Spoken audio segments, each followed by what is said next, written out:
Hello, ladies and gentlemen.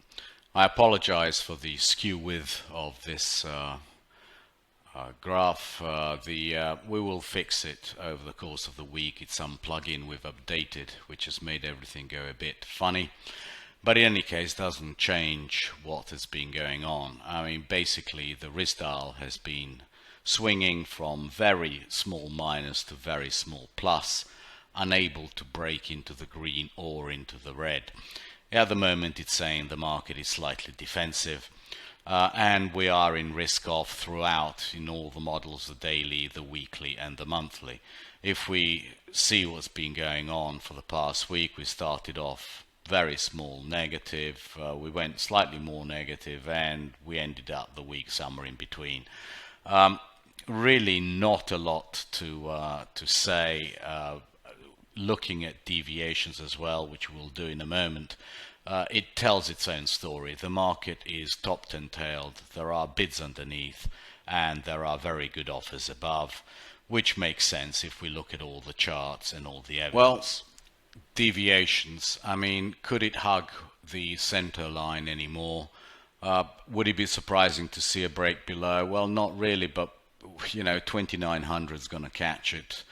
So really everything is coming in. It's saying this is going to be a protracted period of nothingness until we get some definitive news.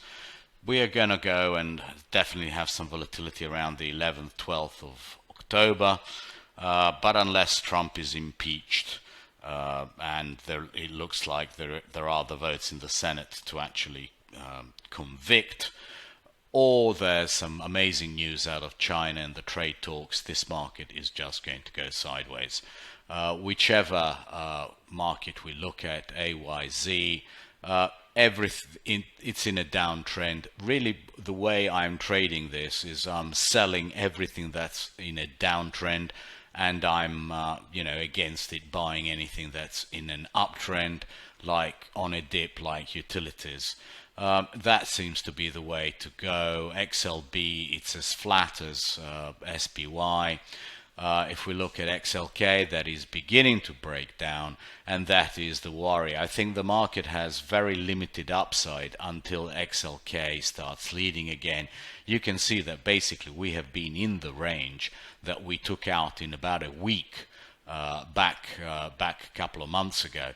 So what can you say about market like that?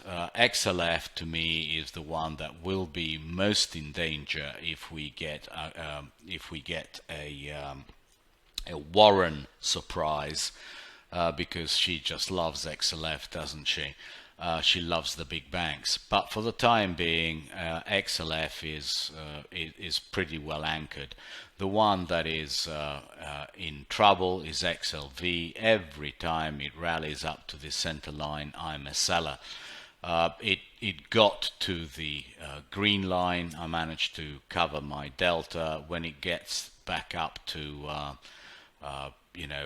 into the into this line, I will be a seller. So that level is 90.80, let's call it 90.80, 90.90.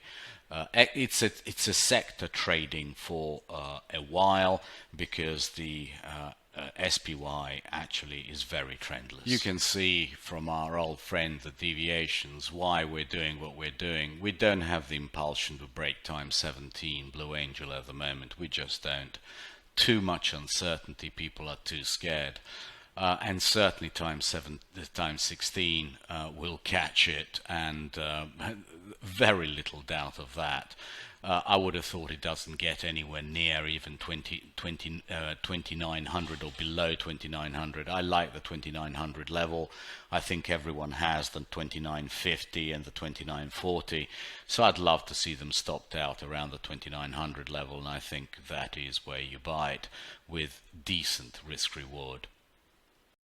Well, the 2-year, what is there to say? 180 and something, 182, 183. Down to 155 really should catch it. There is really no reason for the Fed to do anything for a protracted period of time. The market needs to settle down before it starts speculating about what the next move is going to be. and really the S&Ps are not giving up enough ground for there to be any risk off and panic down towards below this 155 level. So the thought, you trade it 155, you get out of any longs, and when it gets to 173, 174, it's a decent level to give it a go. 182, I don't think it goes through there in a hurry in any way. Our old friend the fives, basically, topping and tailing it. We are in this formation at the moment. So, just below 180 to just below, let's call it 140, into the 130s. That is really everything that you need to know about the 2s, 5s and 10s, but certainly about the 2s. 5s, pardon me. The 10s, much like the 5s, I think we're in this kind of formation. What did we close the week? 4 or 5 basis points different. We closed 176 against 169, 7 basis points, let's call it. It's just going to be in that kind of range, 7, 8 basis points different close to close, on weekly to weekly, for quite some time. I mean, unless something amazing comes out that turns us into definite risk off, in which case we go and retest the lows, we are not going to go very far from here. Can risk off reappear?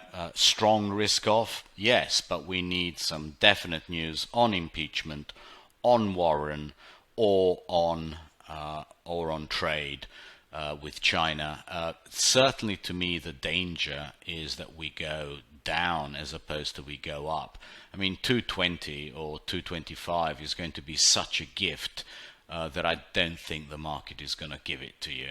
So to me, still the danger is on the downside, but I don't think we are going to move very far in the next couple of weeks. Well, bonds are, again, I showed you the chart last week. They're interesting. Around this -40, -41 level, definitely worth playing.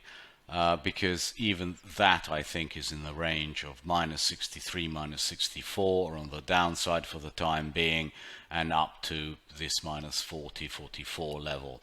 At some stage, I do expect the bonds to come down again and probably break these lows, simply because there are no bonds.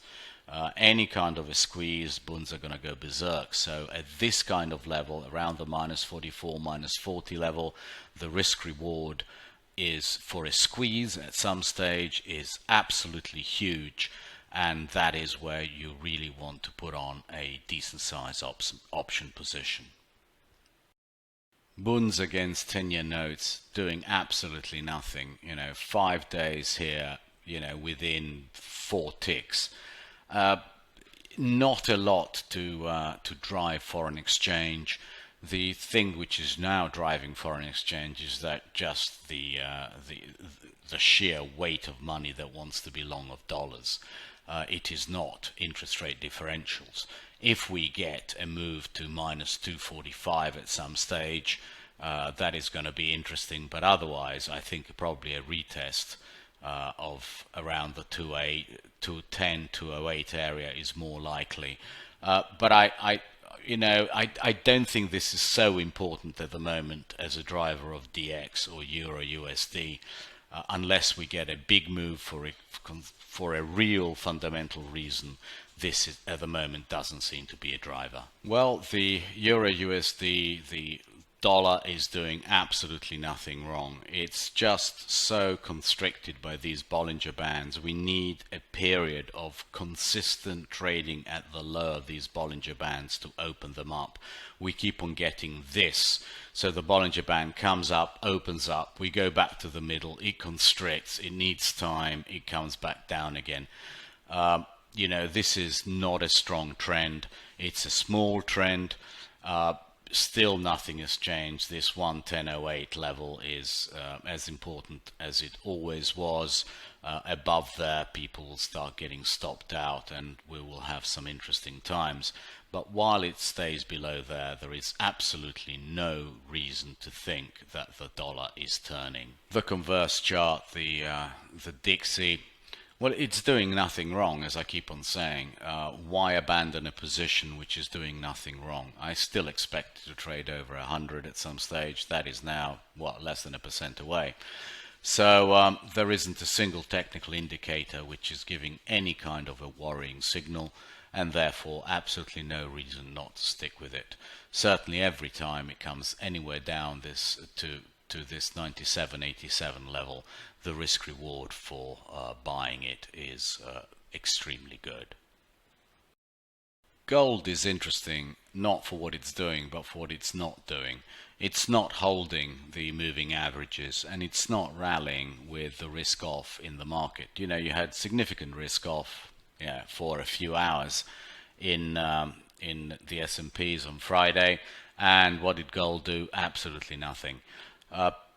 You know, it stayed below the moving averages, it's slowly turning them.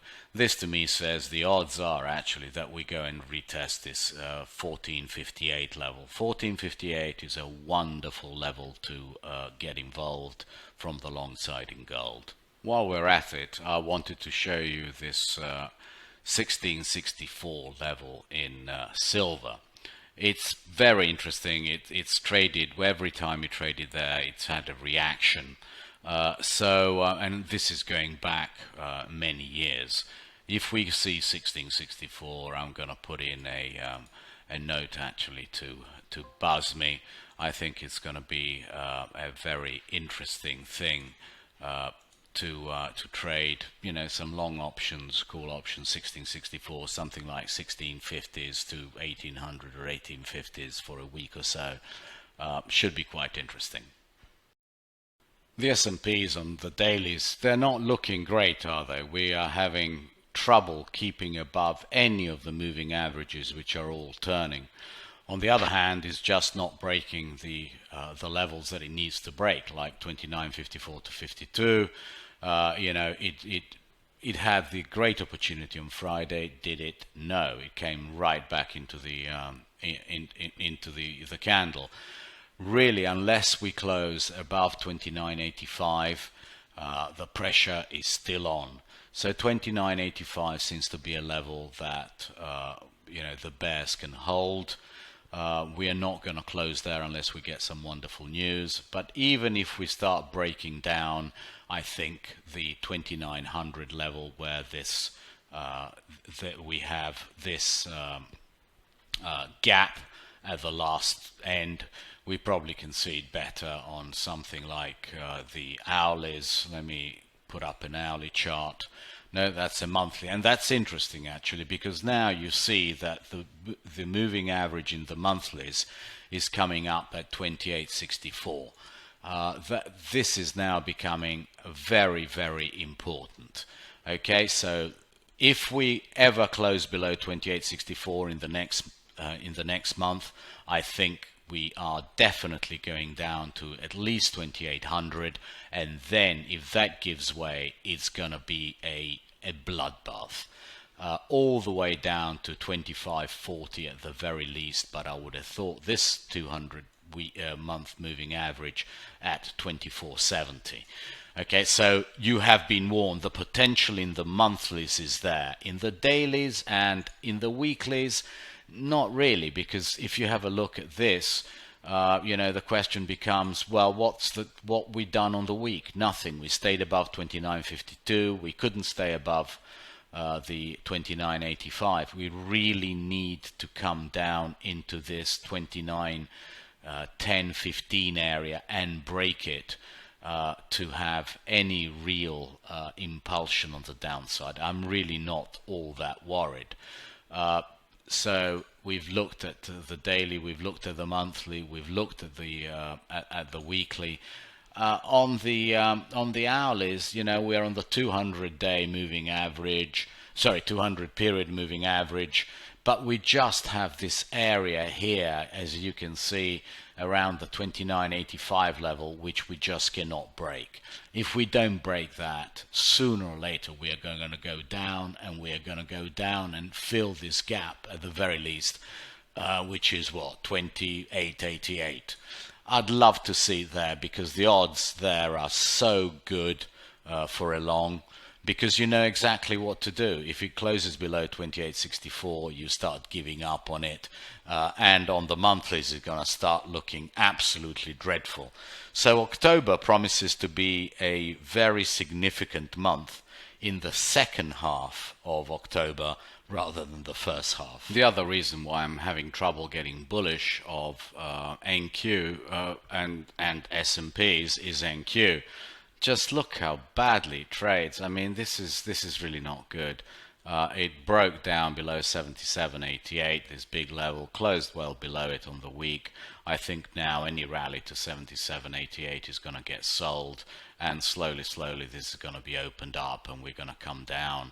And that is why I think the odds are that we're doing some sort of an ABC retracement in SPX as well, and that we will see the 2900 level.